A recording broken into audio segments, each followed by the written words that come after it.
Assalamualaikum warahmatullahi wabarakatuh. Anak-anak sekalian, putra putri MA Miftahul Ulum, bagaimana kabar kalian hari ini? Mudah-mudahan tetap sehat, tetap semangat, walaupun sampai saat ini kita masih dalam suasana KBM daring. Hari ini kembali berjumpa dengan saya dalam pelajaran fisika, melanjutkan materi kita sebelumnya. Oleh karena itu, sebelum mulai, mari kita biasakan diri kita untuk senantiasa berdoa kepada Allah Subhanahu wa Ta'ala. Semoga apa yang kita laksanakan hari ini, pelajaran yang kita laksanakan hari ini, mendapatkan keberkahan dari Allah Subhanahu wa Ta'ala. Selanjutnya, silakan mengisi daftar hadir melalui link Google Form yang sudah saya bagikan di grup WA masing-masing kelas. Nah, sekalian yang dirahmati Allah, sebagaimana yang saya sampaikan di awal bahwa hari ini kita akan melanjutkan materi sebelumnya, yaitu tentang besaran vektor, di mana pada pertemuan sebelumnya kita sudah sampai pada bagaimana cara menentukan resultan dua vektor yang mengapit sudut. Maka pada hari ini kita akan lanjutkan dengan bagaimana cara menentukan resultan vektor dengan menguraikan komponen-komponen vektornya pada sumbu X dan sumbu Y. Adapun kompetensi dasar pelajaran kita hari ini adalah menerapkan prinsip penjumlahan vektor sebidang, misalnya perpindahan.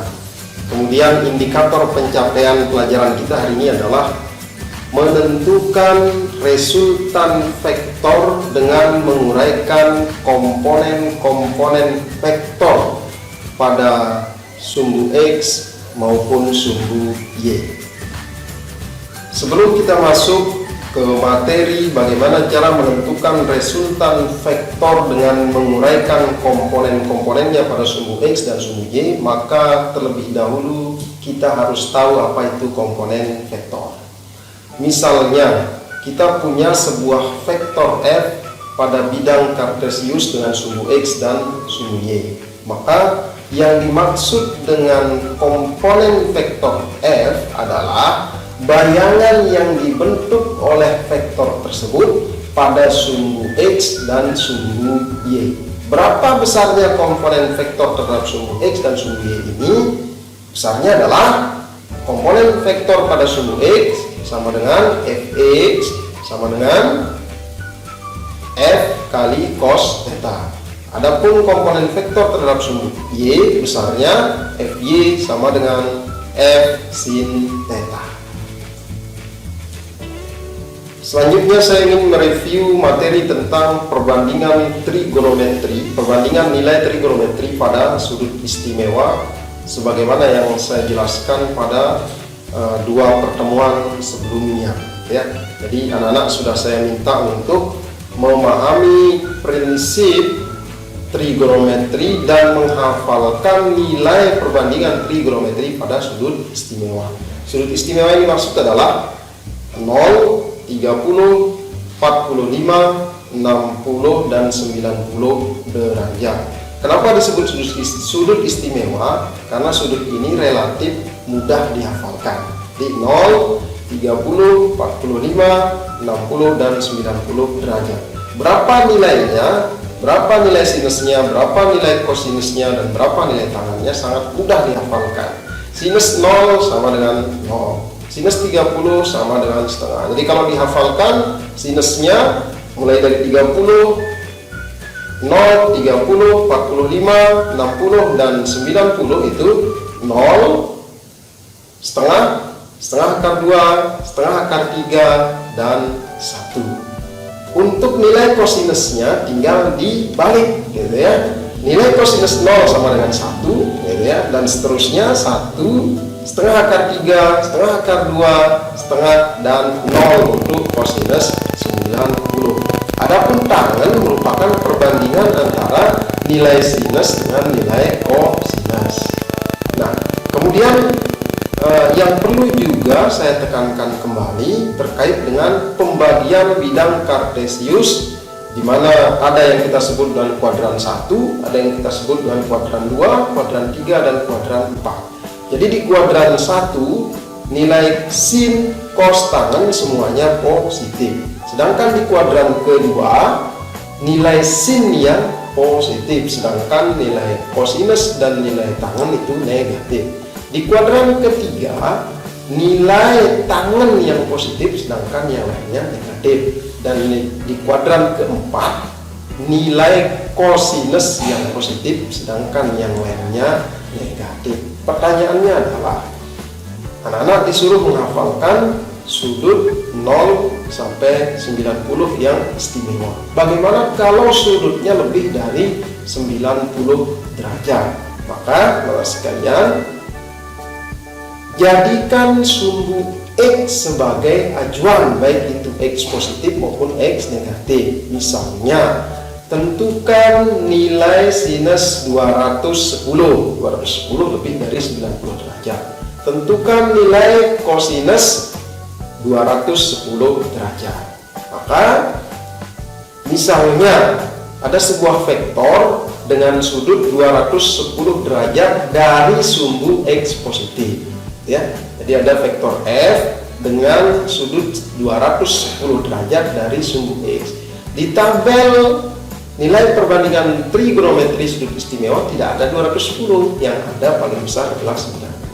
Maka kita gunakan acuan X negatif. Kenapa? Karena gaya dengan sudut 210 itu paling dekat dengan X negatif. Nah, dari X positif sampai X negatif, besar sudutnya adalah 180 derajat. Ya. Kemudian kekurangannya adalah 30 derajat sehingga menjadi 210 derajat. Nah, kita gunakanlah sudut 30 derajat ini untuk menentukan nilai sinus 210 derajat. Jadi berapa besarnya sinus 210 derajat itu sama dengan min sin. Kenapa min sin? Karena nilai sin di kuadran ketiga itu adalah minus, maka min sin 30 derajat sama dengan min setengah. Anak sekalian, setelah kita memahami komponen vektor, kemudian nilai perbandingan pada sudut istimewa, maka kita lanjutkan materi inti kita, yaitu bagaimana menentukan resultan vektor dengan menguraikan komponen-komponen vektornya pada sumbu X dan sumbu Y. Misalnya kita punya dua buah vektor, yaitu vektor F1 dan vektor F2 yang terletak pada suatu bidang kartesius. Maka yang pertama adalah tentukan komponen vektornya terhadap sumbu X, gitu ya. Kemudian yang kedua, tentukan komponen vektornya terhadap sumbu Y. Berapa besarnya? Besarnya adalah sigma Fx sama dengan F1 cos theta 1. Theta 1 itu adalah sudut yang dibentuk oleh F1 dengan sumbu X positif. Jadi sigma Fx sama dengan F1 cos theta 1 ditambah F2 cos theta 2. Theta 2 adalah sudut yang dibentuk oleh sumbu X positif dengan F2. Jadi sekali lagi, sigma Fx sama dengan F1 cos theta 1 ditambah F2 cos theta 2. Selanjutnya, besar komponen vektor pada sumbu Y adalah sigma Fy sama dengan F1 kali sin theta 1 ditambah F2 kali sin theta 2. Jadi setelah kita tentukan sigma Fx dan sigma Fy, maka kita tentukan besar resultan vektornya. Berapa besarnya? Besarnya adalah R sama dengan akar sigma Fx kuadrat ditambah sigma Fy kuadrat. Itu besar resultan kedua vektor tersebut setelah kita uraikan komponen vektornya, gitu ya. Kemudian arahnya bagaimana? Arah resultan vektornya adalah tangen theta sama dengan sigma FY per sigma FX. Saya rasa sampai di sini jelas ya. Jadi nanti kalau ada pertanyaan silahkan di chat atau ditanyakan di forum kelas kita. Anak-anak sekalian, setelah tadi Bapak menjelaskan komponen vektor, kemudian mereview kembali nilai perbandingan trigonometri, kemudian terakhir menjelaskan tentang cara menentukan resultan vektor dengan menguraikan komponen-komponen vektornya, maka silahkan anak-anak buka link yang sudah saya kirim di grup kelas masing-masing, kemudian kerjakan latihan soalnya. Jika ada yang belum dipahami, silahkan didiskusikan di grup kelas masing-masing sehingga tidak ada lagi siswa yang tidak mengerti.